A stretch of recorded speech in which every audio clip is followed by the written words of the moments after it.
Hi everyone, my name is Petr Stankov and I'm a CERGE-EI alumni and a career integration fellow. I graduated from CERGE-EI in 2014 and have been teaching in Prague, Sofia and London for the last 12 years. It's always great to come back to Prague for this wonderful opportunity to learn elements of teaching, practice teaching and share experiences among colleagues and future academic leaders of the region. So big thanks to Deborah and CERGE-EI Foundation for keeping the mission alive, the mission of modernizing economics education in Central and Eastern Europe and Central Asia. A significant part of contemporary economics education is about student assessment, about what we test, how we test it, in a variety of student environments. This is exactly what this talk is going to be about. More specifically, we're first going to briefly go over the long way that student assessment has gone in Eastern Europe and where it stood until very recently, before the pandemic has hit it. Then we'll focus on the variety of testing methods that you will use in your pedagogical practice today. We'll also share some of my experiences related to assessing students. There are a number of issues we'll also encounter around testing in the university in Central and Eastern Europe, especially public universities in Central and Eastern Europe, that have nothing to do with how well the students have tested or how poor your tests are organized. We'll briefly discuss those issues as well. And finally, we'll discuss some practicalities around distance assessment in the post-COVID academic environment. I'll share my experiences mostly from the UK, but also from Bulgaria. I hope this will open the floor for what I believe will be an exciting discussion about student assessment in your own universities. Right, so what was happening with assessment in Central and Eastern European academic institutions in the early days of democracy? A variety of assessment methods was virtually unheard of. There was no syllabus. You know how important the syllabus is for setting expectations about the course. Today we think of the syllabus as a contract between the professors and the students, with shared rights and responsibilities. But nothing like that existed back then. Your final grade depended entirely on a single make-or-break final exam. You know nothing about the grading criteria for that exam. A significant portion of those exams were oral exams with no written record of how the students actually did relative to their grade. So actually there was no way to challenge your grade. All these, let's say, peculiarities of testing in Central and Eastern Europe back then made the professor and their assistant professor an all-powerful figure in the examination process. As a result, to maximize their student exam grade, the students employed very often two tactics. They dressed up for the exams, trying to make a good impression on the professor, and the second one was, to the best of their abilities, the students were trying to mimic the knowledge they have seen in the lecture notes or the textbook that the professor has written for the purposes of the course. The focus on those exams was on reproducing the given knowledge, not on its application, evaluation, or God forbid, on creating something new with it. Luckily, these days are gone for good. And if they're not, it will be your responsibility to do away with them in the university you work for. To do that, you will need a syllabus. Some call it course outline. This is the most important document in a course. It ensures a transparent, fair, and predictable grading process for all students, and in general, set out the rules of the game, the incentives and the constraints, structuring your interactions with the students. I guess students love structure. Give it to them in the syllabus and follow through with the actual process of teaching and administrative interactions with them, and you will not disappoint. A word of advice though, clarifying the rules for students is very much okay, especially when they're not clearly set out in the beginning. However, at no point during the semester you should change the rules of the game. Many will perceive such changes as unfair, which will undermine your authority in the classroom. So moving away from the contract, there is a large variety of grading methods that you can use to test what students have achieved, the learning outcomes from the course. Some of them are well known, let's say homework, online discussions in a public or model forums, midterms, essays, term papers, peer reviews of term papers, class presentations, group work, taking attendance, and of course, sometimes the all-important and well-known final exam. However, note that you can't use all of them at the same time in a single course. You will burn out, students will burn out, nobody will be happy. So most courses will use up to 3-4 assessment methods at most. Notice also that some of the assessment methods are quite repetitive, so there is a need to test the same. Is there a need really to test the same low-level skills that students have acquired during the course with exactly the same assessment? So typically we test understanding and memorization of the subject matter. Of course, understanding and memorization of the material are good skills to have in any course, and in fact any old school lecturer will emphasize on exactly those two skills. However, they are the learning outcomes that are the absolute minimum, I believe, for any contemporary economics course. To make the course well worth the student's time, and your time as well, by the way, as a pedagogue, you need to target higher order skills as well. So higher order skills ensure that the usefulness of the course for the students lies beyond just passing the degree. Those are exactly the skills which add value to the course and the degree as a whole. They're the skills which prepare the students for a rapidly changing and globally unpredictable political and economic reality. For example, higher order skills are application of material to new situations, analysis of how the material can be linked to other courses or recent events. Above all, students need to be able to evaluate the usefulness of their own knowledge and to create something new with it. Therefore, I believe that your student assessment needs to be written down in a way that matches assessment of the learning outcomes from your course. This is what contemporary pedagogy means by constructive alignment. Now is perhaps a good time to give you your first short assignment in this class. So think about the learning outcomes from your own course. What do you want your students to understand and remember? What do you want them to be able to apply and analyze? And what do you want them to be able to create and evaluate with the knowledge? Write those learning outcomes down. Then think about certain assignments that you plan to give your students. Can you achieve some of those learning outcomes with a homework, or with a term paper, or with a multiple choice questions quiz after the given video lesson? What are the appropriate assessment methods for your learning outcomes? Are you over-assessing some learning outcomes and under-assessing others? Finally, and very importantly, do you need to give a grade for all assignments? Or you can design some to be formative. Those assignments which are not necessarily graded, but are instrumental for achieving a certain learning outcome from a course. Those are the formative assignments or formative assessment. Now is the time to pause this video and reflect on how you can constructively align your learning outcomes and your assignments. Constructive alignment is one way to think about our assessment methods, one way to address what are you assessing and how. However, sometimes you will not have the luxury of being able to align the learning outcomes with your grading methods because you will be working under additional constraints. We'll discuss those constraints very shortly.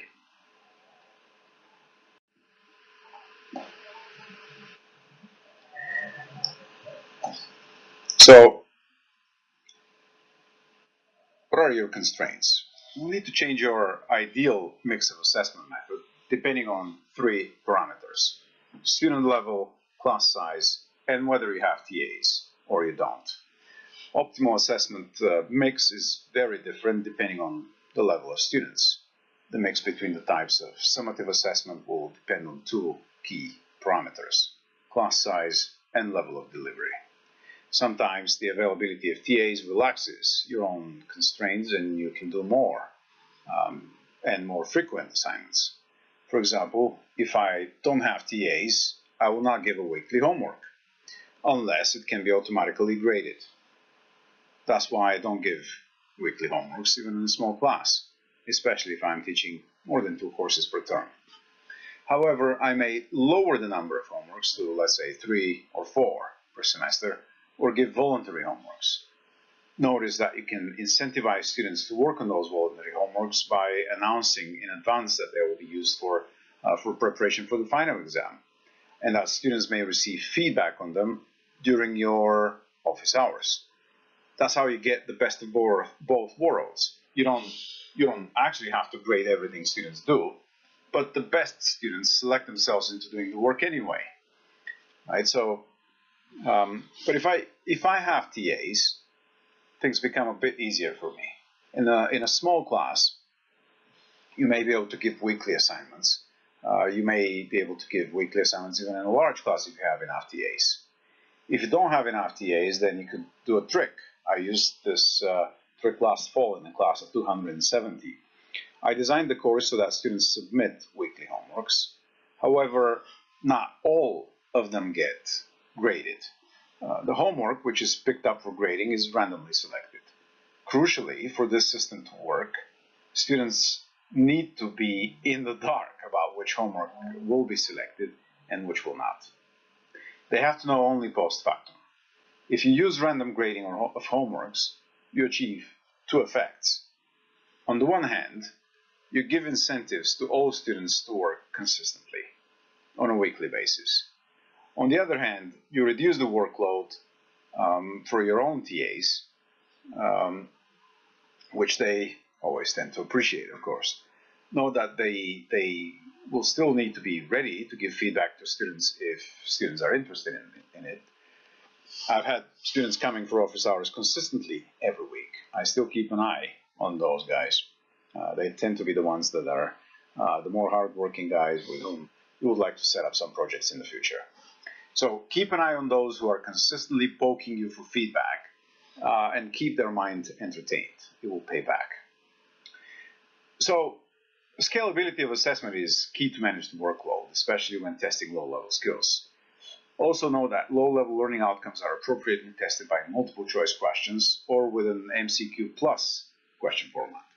MCQ plus is a format in which students still answer MCQ questions, but to get full points, they need to not only get the answer correct, but also provide at least some justification for the answer. The MCQ plus format has been shown to deepen student understanding by pedagogical research. So you can still step up the skills that can be achieved through MCQs. However, any class size needs to also accommodate the need to achieve further higher level learning outcomes. This is done by activities appropriate for those learning outcomes, let's say peer reviews and discussion forums. Of course, not all of those peer reviews and discussion forums can be easily marked. Therefore, some of the assessment methods for higher level learning outcomes are necessarily designed to be formative. That's not graded, but still instrumental to achieve learning outcomes from the course. What about midterms? How do you use them? I would give at least 1 midterm in a small class and 1 or 2 interim exams in a larger class. A good mix for lower level undergrads is typically some form of multiple choice questions or an MCQ plus format. However, as the level of student increases, so does the need to test higher level skills. So in an advanced class, I would emphasize the need to solve problems and apply the knowledge to novel situations. not so much on remembering and understanding the material. As the level of studies increases further, creative skills become increasingly important. Assessment needs to reflect that as well. Some courses have short essays as a grading method.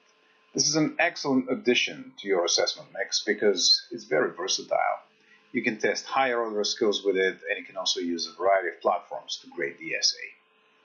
For example, you can give them an article to read for homework and then assign a Moodle assignment for submission through a Turnitin inbox. The goal of the assignment will be to comment on the article or to criticize it, analyze it from various angles.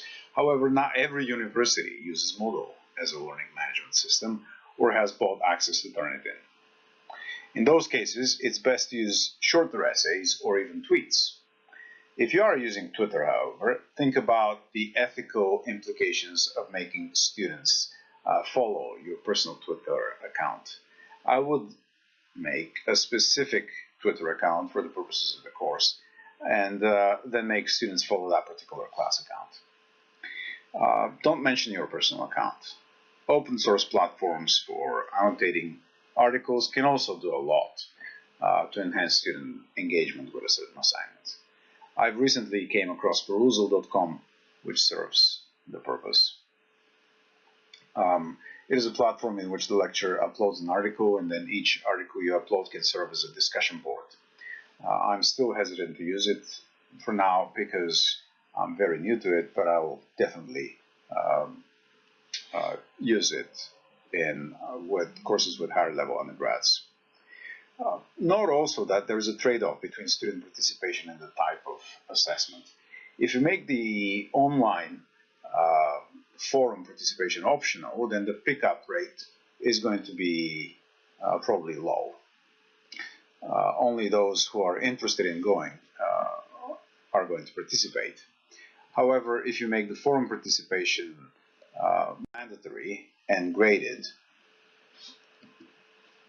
then perhaps the quality of submissions is going to plummet. I've recently taught a large introductory level undergraduate course with nearly 200 students. There was no final exam in the course, so we've had to make an assessment for a lot of points. We've had to kill a lot of points, if I may say. So one of the assessment components was an online discussion. The students had to submit 5 online discussions per semester on a tailor-made forum. I give them the topic. Typically the topic is something related to the lecture, which does not repeat the material from the lecture, but uses it to advance understanding or build additional skills for the students. Once students see the topic, they either comment on my entry or submit a new entry. So a new entry is basically a different spin on the same topic. A submission will be valid if it uses an economic argument, if it references a published paper or a working paper, ideally more than one, and if it's up to the point. However, there is a caveat to this type of assignment. You can't really do it in a large class without a TA who spends a few hours each week grading the submissions. So again, you're facing a problem of scalability here.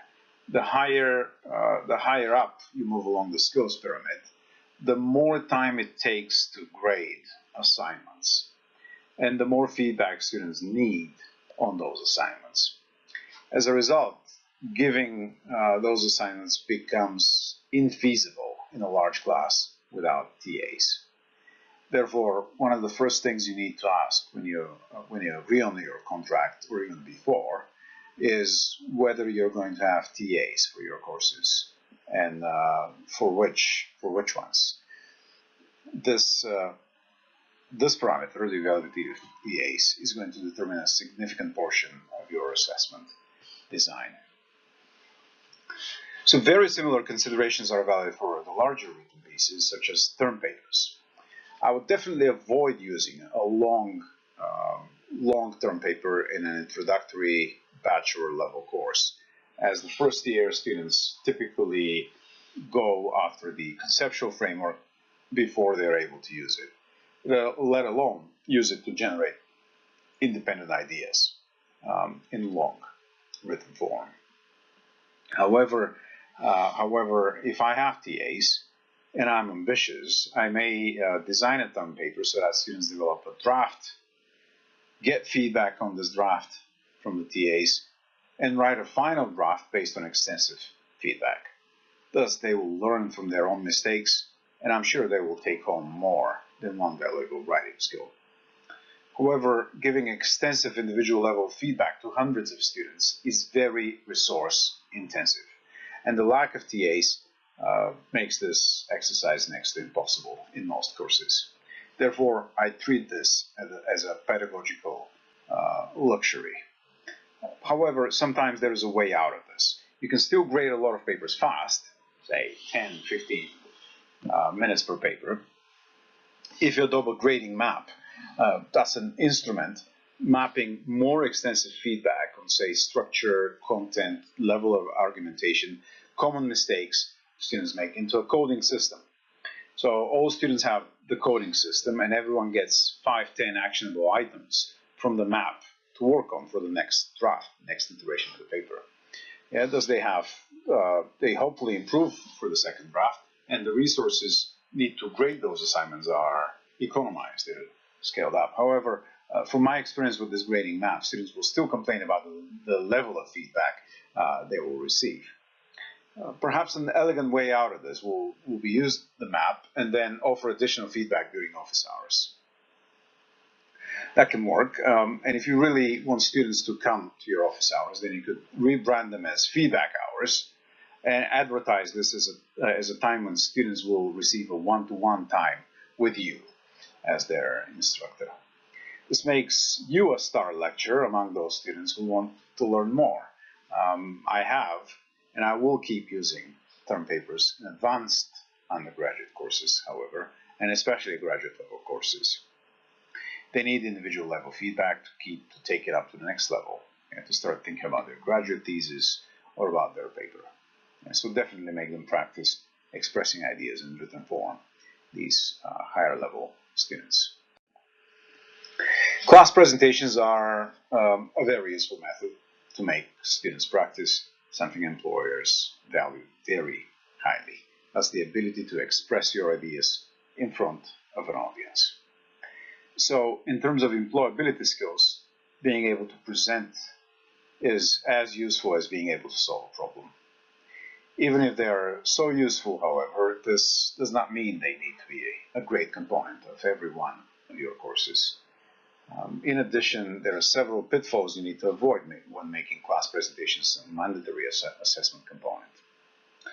First, it's very hard to do individual presentations in a large class. The best you can probably do in a large class is group presentations. However, with group presentations, coordination costs among group members become high, and the within group problems end up in your inbox. Do you really want them? Those within group conflicts in your mailbox. Second, when presenting, students tend to read from pre-prepared notes, like I'm doing right now, believe it or not. Yes, I think it's visible and it's apparent. So disallow that from day one. If students present, they may have some notes, but never allow them to lose eye contact with the audience. They need to sell their ideas to the audience. This is the skill that the employers want, not the ability to read to an audience from a teleprompter. Right, so that's why I would rather use presentations in a smaller class, closer to graduation, and spend no more than a couple of weeks on the seminars towards the end of the semester on those presentations.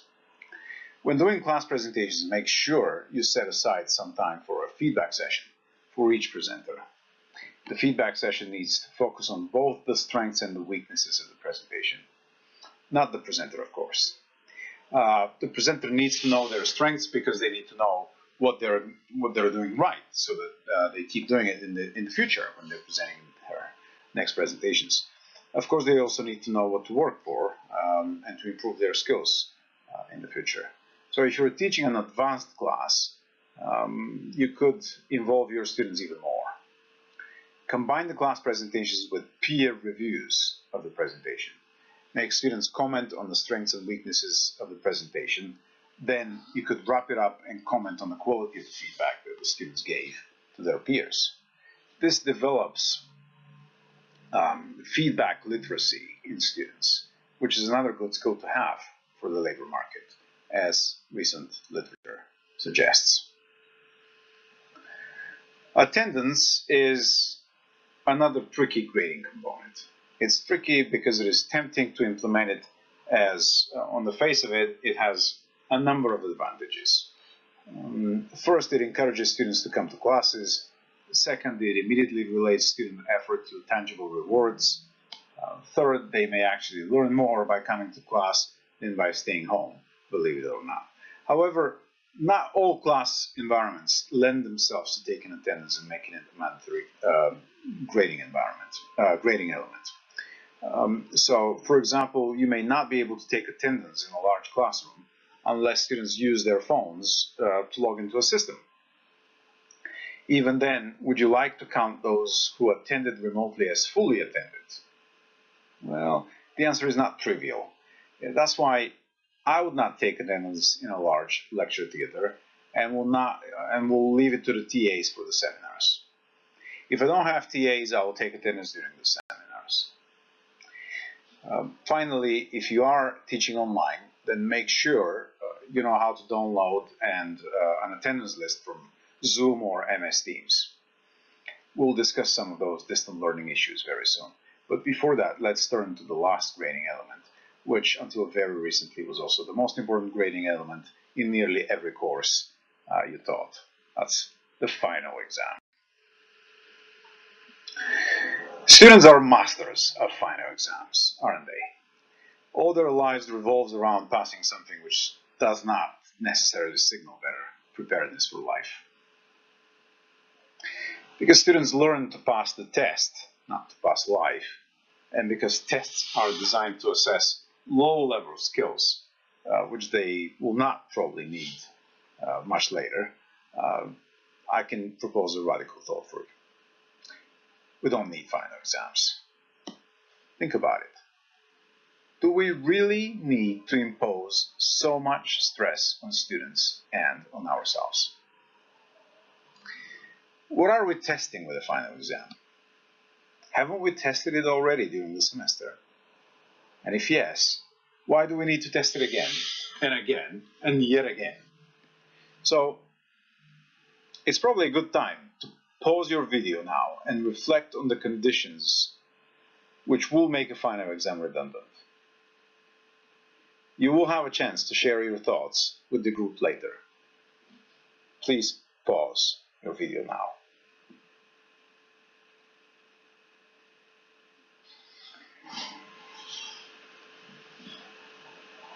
I believe a key criterion for making a final exam redundant is whether you have achieved your learning outcomes from the course with the rest of your assessment. And you aligned your learning outcomes from the course with the rest of your assessment. This is what has already been proposed for top UK universities as a method to respond to the COVID shock by Burnett and Paredes Fuentes. But we could take it one step further and scrap final exams altogether. Naturally, with all the institutional machinery involved in the production function of final exams, this will probably be nearly impossible in most places. So I'll leave this discussion for the future. I'll just share that at Royal Hallway now we're scrapping one of the final exams, and let's see what happens with that. Whether students will be better prepared for passing the course, and whether the grade from the in-year assessment will be the average grade from the in-year assessment will be better than the average grade they get on the other courses. We'll see. It's still very much an experimental session, an experiment. Okay, so a more feasible question is then, if scrapping final exams is not really possible, then what's the optimal mix for the final exam? What's the optimal mix of questions for the final exam, given the types of classes? Yeah, so think about it for a couple of minutes and discuss during your live sessions. Again, try tailoring your answers to your class parameters, your class size, which will most likely be large, your level of instruction, which will most likely be introductory, and whether we have TAs or not. Your assessment design issues end there.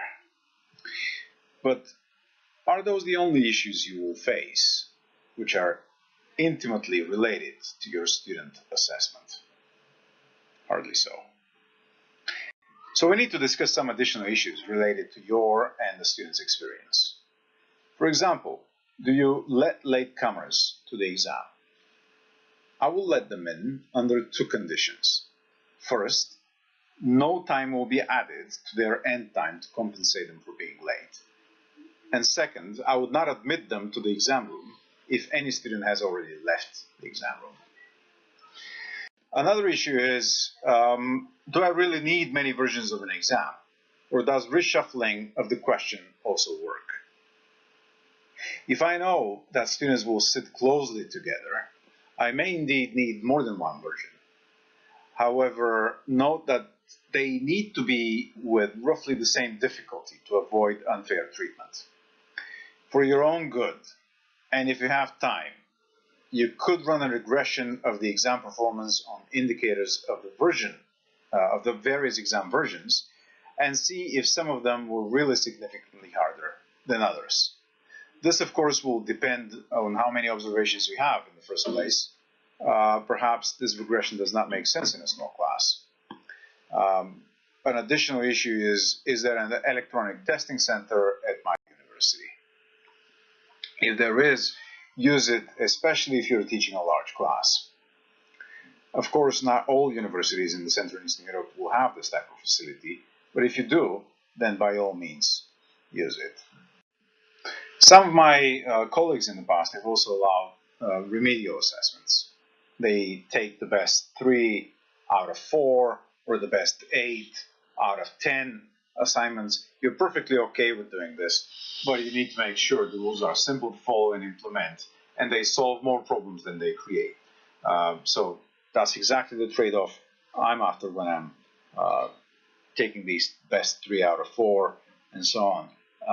And because of the coordination costs involved, personally, I'm not a very big fan of this.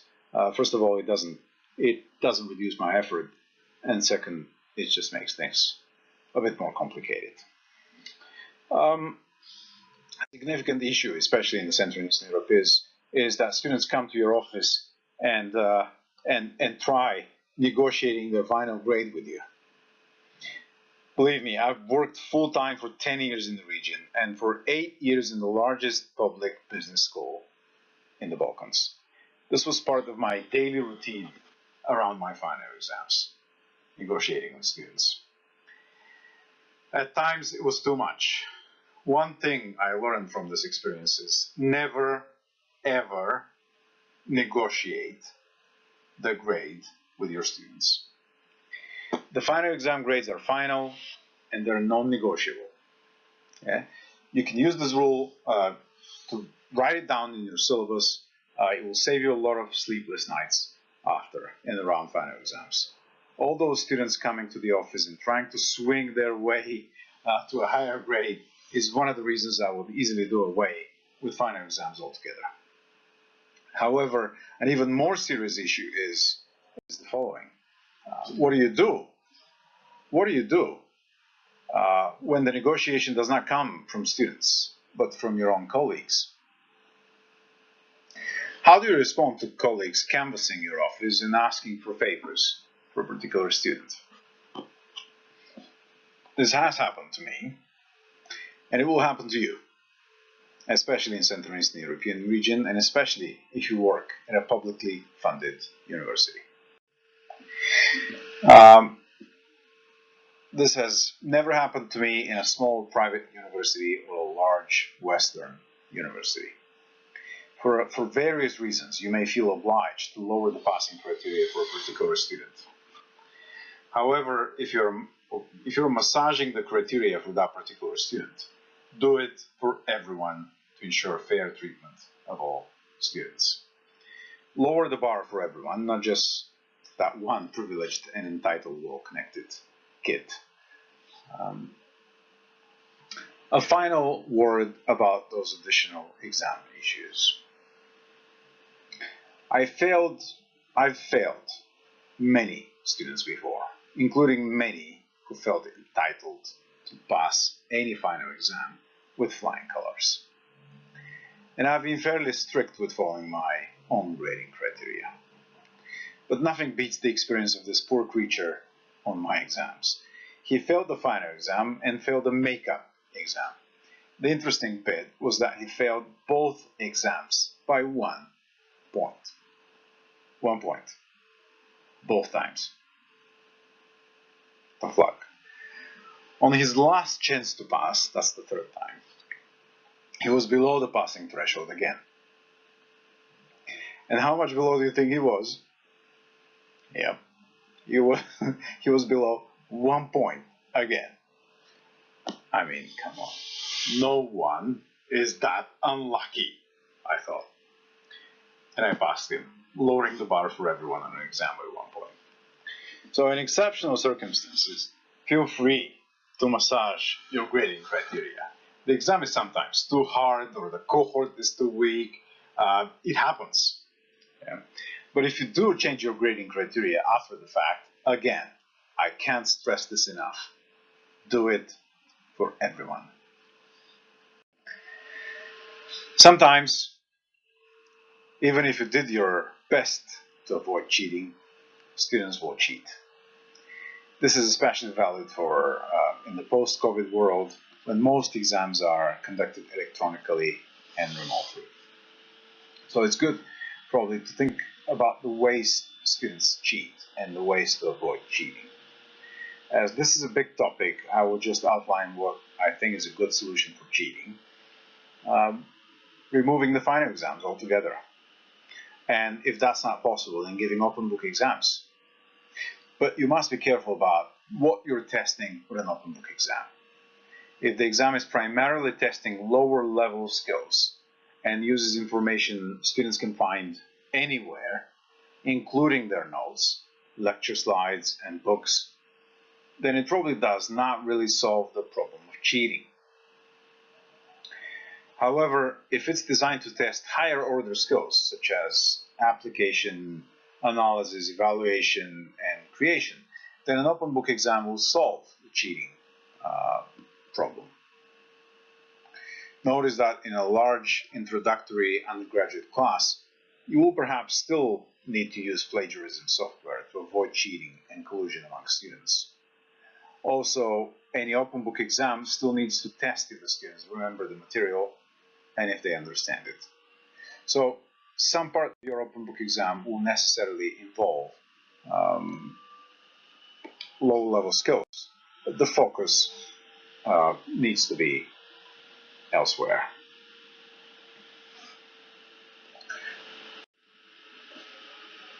If you have the luxury to use an electronic testing facility, then testing becomes a bit easier.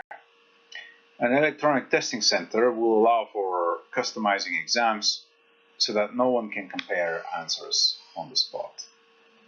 Thus, collusion and cheating are less of a problem. So the electronic testing center will allow you to use both multiple choice questions and MCQ plus types of questions, which is a great way to apply fast grading consistently across students. Finally, electronic testing facilities will avoid this. Yeah, have a look at this. This is from one of my own exams. Imagine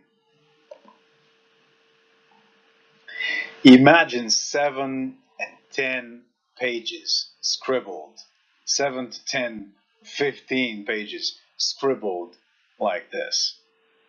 It was a nightmare to grade. So to avoid nightmares like this one, let students know in advance that you will not be grading things you cannot read.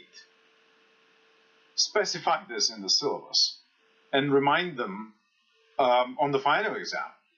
And if you have the luxury of an electronic testing center, use it. Enjoy.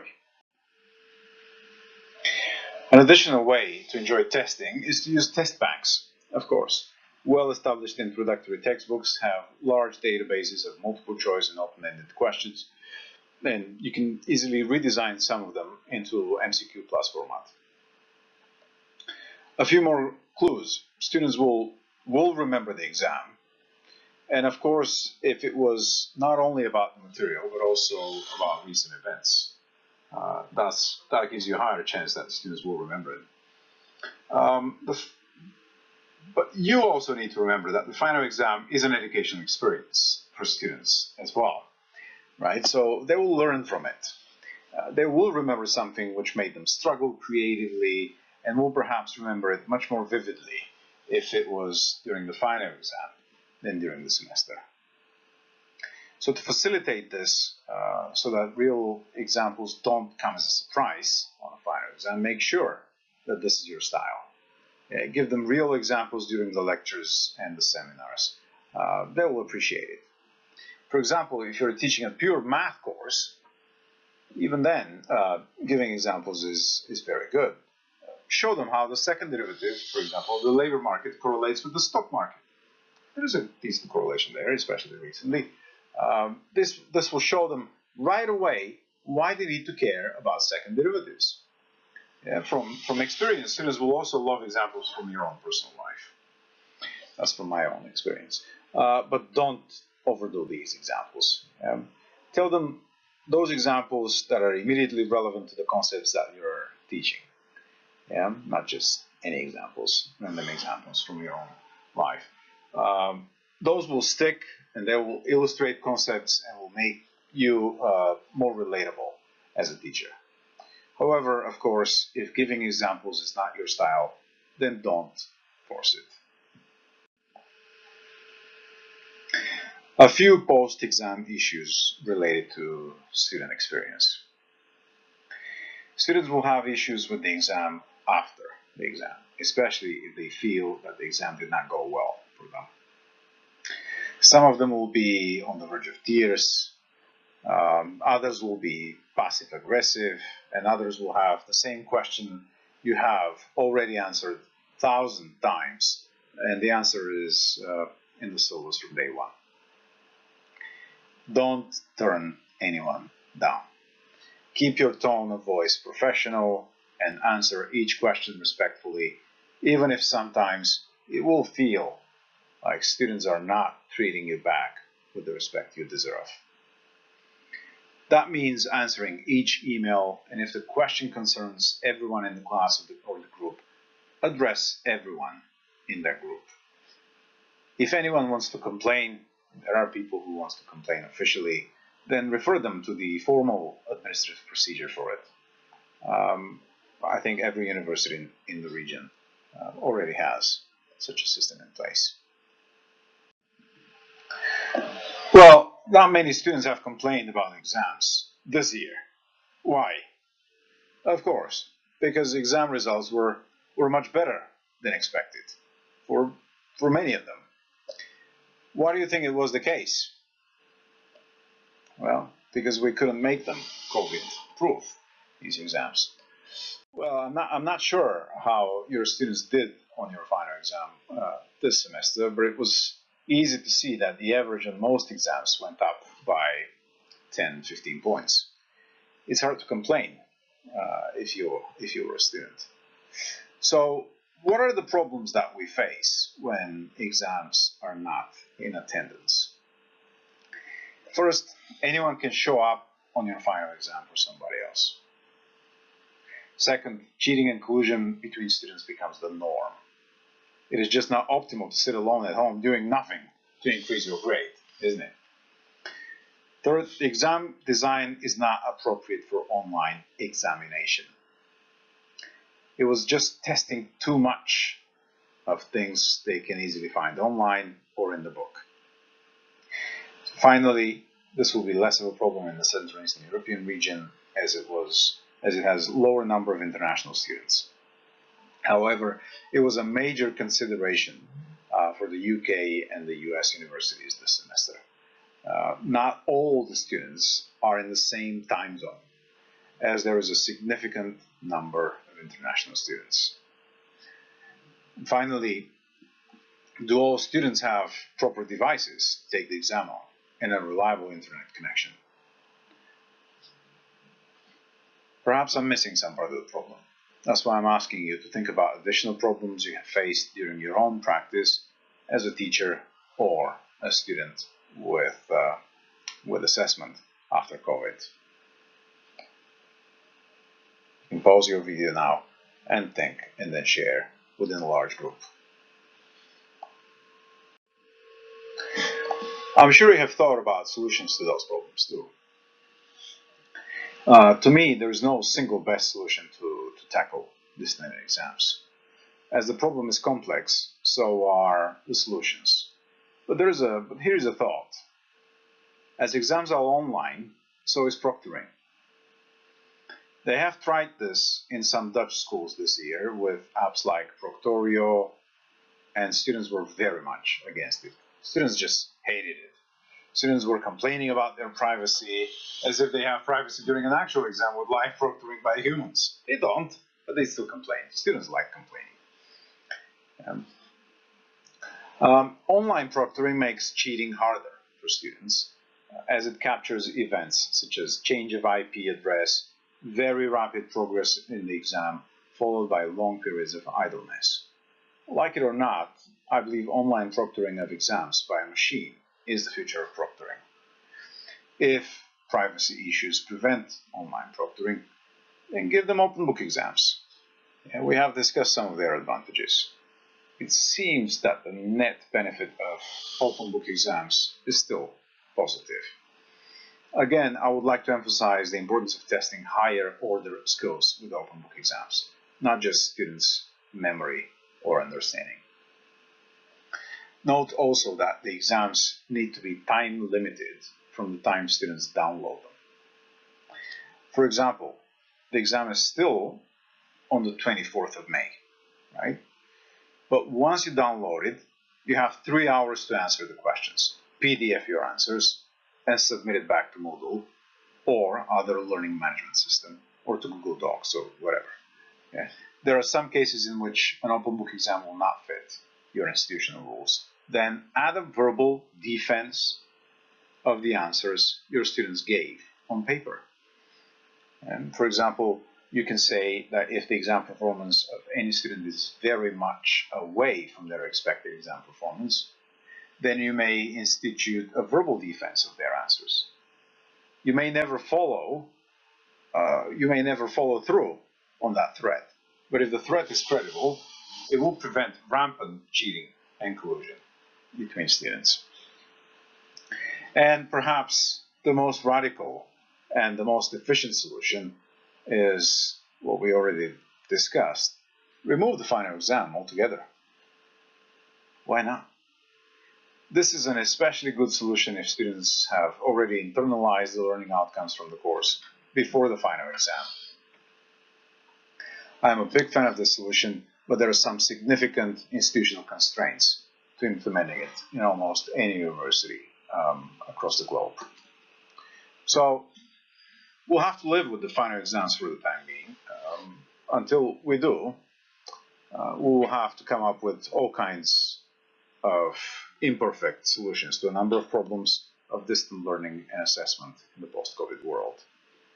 But hey, as long as we keep thinking about the solutions to those problems, we don't have real problems, do we? So, what have we talked about today? First of all, the learning outcomes from a certain course sit at the heart of any assessment method you will use. If you constructively align your assessment methods with your learning outcomes, you will be designing a course according to the best practices in the industry. Second, the variety of assessment methods does not allow you to fit all of them into the same course. There is a different optimal mix of assessments depending on the learning outcomes from the course, the size of the class, the level of delivery, and the availability of TAs. All of those will change the optimal mix for your own course. Third, assessment after the pandemic is going to feel very different. It requires smarter responses to problems that we have not even anticipated. But if there is one thing we know about economists, is that we are good at solving problems, aren't we? So go ahead, design the optimal assessment for your own course, given your constraints. Justify your choice. Feel free to include assessment methods we have not discussed today. Thank you all. I'll be happy to address your questions if you drop me a line. That's the literature, and here's where you can find me. Thank you. Bye. Have a good discussion.